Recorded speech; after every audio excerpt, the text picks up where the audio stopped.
अस्सलाम वालेकुम, welcome back to my YouTube channel. आज की इस वीडियो में हम फाइलम अकाइनोडर्म्स की क्लासेस को इस तरह से डिस्कस करेंगे कि आपको वो याद करने में आसानी रहे। यानी मैं आपको डिफरेंट हेडिंग्स के साथ और टिप्स के साथ बताऊंगी कि आपने इन क्लासेस के जो डिस्टिंग्विश करैक्टर्स हैं उनको कैसे याद रखना है। सबसे पहले तो आपको पता होना चाहिए कि अकाइनोडर्म्स वाहिद फाइलम है जो सारे के सारे मेरीन इन्वायरमेंट में हैं। ठीक है। अकाइनो का मतलब होता है स्पाइंस।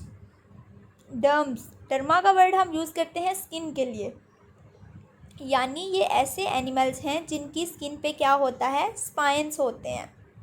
अब हम सबसे पहले स्टार्ट करेंगे इसकी क्लासेस से। बेसिकली जो हम क्लासेस इधर डिस्कस कर रहे हैं 4 क्लासेस: एस्टेरॉइडिया, ओफियूरिडिया, एक्टिनॉइडिया एंड होलोथोरिडिया।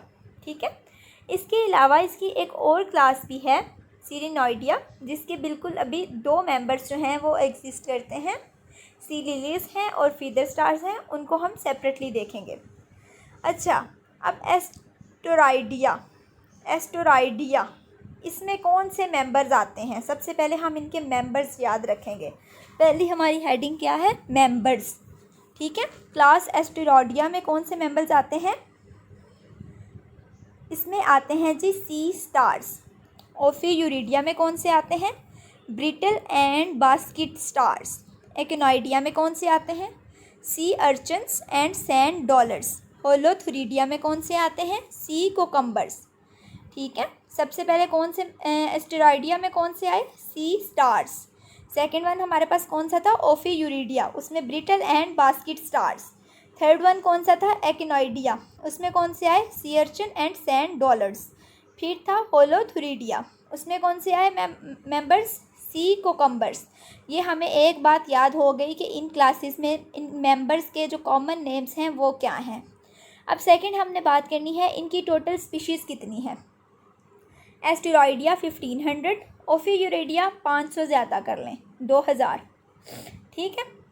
अब एस्टेरॉइडिया में से 500 कम कर लें, एक्टिनॉइडिया 1000 स्पीशीज़ हैं। और सी कोकम्बर यानी कि होलोथोरिडिया और एस्टेरॉइडिया की सेम नंबर है स्पीशी का 1500, जबकि दरमियान वाली दो में ओफियूरिडिया में 2000 है और एक्टिनॉइडिया में 1000 है।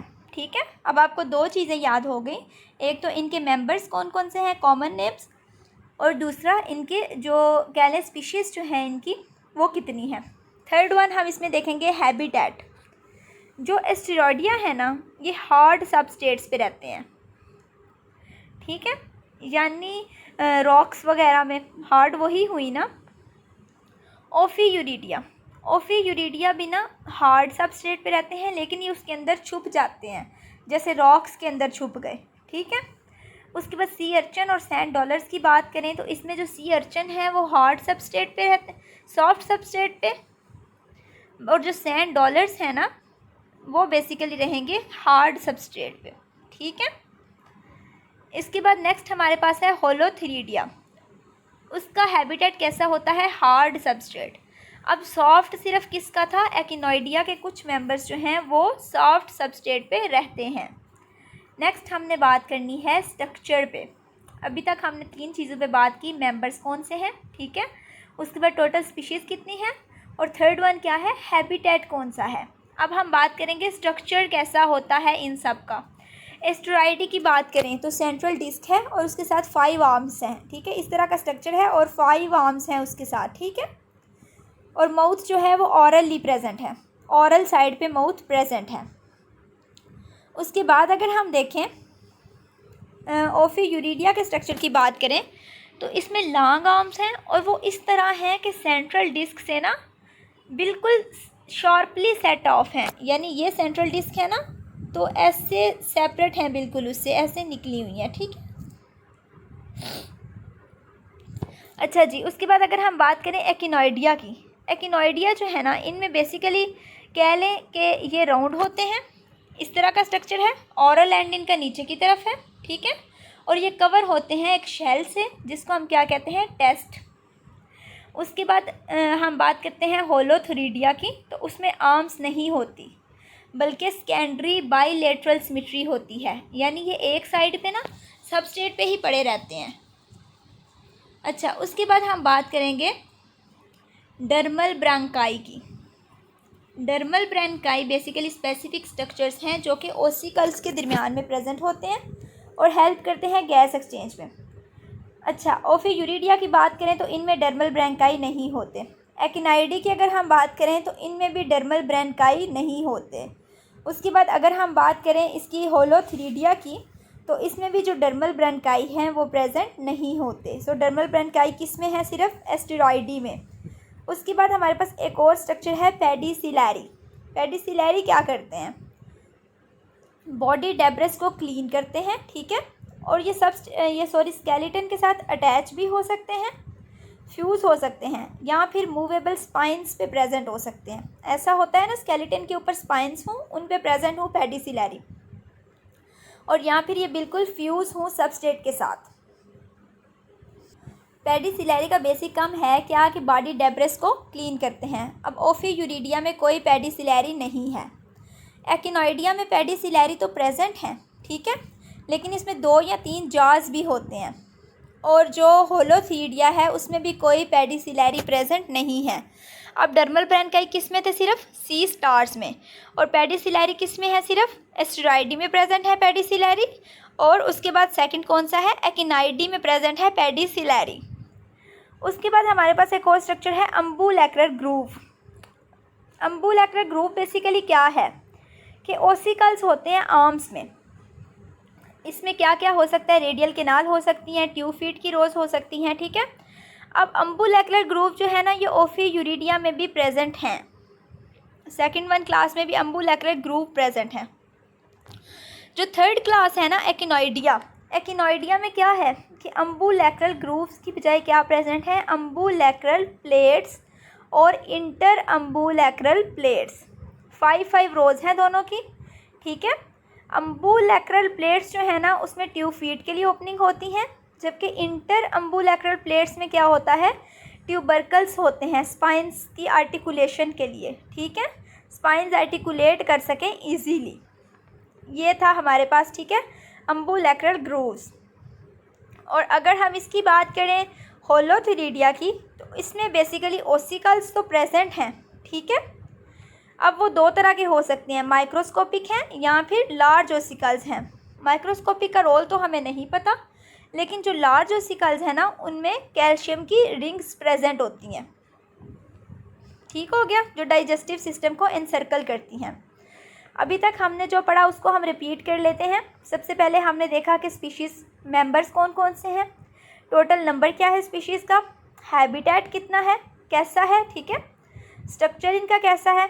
उसके बाद डर्मल ब्रांकाई की हमने बात की, पेडिसिलैरी की बात की। डर्मल ब्रांकाई सिर्फ सी स्टार्स में है, पेडिसिलैरी सिर्फ 2 क्लासेस में है, एक्टिनॉइडिया में और एस्टेरॉयडिया में। अम्बुलैक्रल ग्रूव्स जो हैं वो एस्टेरॉयडिया में प्रेजेंट हैं, ओफियूरिडिया में भी प्रेजेंट हैं, एक्टिनॉइडिया में अम्बुलैक्रल प्लेट्स हैं, और होलोथ्रीडिया में वैसे ओसिकल्स प्रेजेंट हैं। उसके बाद हम बात करेंगे मेड्रोपोराइट की। मेड्रोपोराइट, सी स्टार में जो मेड्रोपोराइट होती है ना, ये बेसिकली ओपनिंग है एक, ठीक है। सी स्टार में ये प्रेजेंट है ओबोरल सरफेस पे। ब्रिटल और बास्केट स्टार की बात करें तो उनमें ऑरल सरफेस पे प्रेजेंट है, ठीक है, और बाकियों में हमें इसका जिक्र नहीं मिलता मेड्रोपोराइट का। वैसे ये कहा जाता है कि जो अकानाइडिया है ना, उनमें इंटरनल मेड्रोपोराइट प्रेजेंट हो सकती है, ठीक है। नेक्स्ट हम बात करेंगे इनकी मूवमेंट पे। अब जो एस्टेरॉयडिया है ना, इनमें स्टेपिंग मोशन है, यानी स्टेप बाय स्टेप एक्सटेंशन हो सकती है, यानी बॉडी एक्सटेंड करती है, फिर सबस्ट्रेट के साथ अटैच होती है, ट्यूब फीट कॉन्ट्रैक्ट करते हैं, फिर नेक्स्ट जगह पे अटैचमेंट होती है, यानी स्टेप वाइज लोकोमोशन है इनमें। जबकि ओफियूरिडिया में स्नेक लाइक लोकोमोशन है। एक्टिनाइडिया में अगर हम बात करें लोकोमोशन की, तो इसमें बेसिकली क्या है कि ये जो है ना, इनमें जो स्पेसिफिक इनका स्ट्रक्चर है, सिस्टम इनमें है, वो इनको हेल्प करता है मूवमेंट में।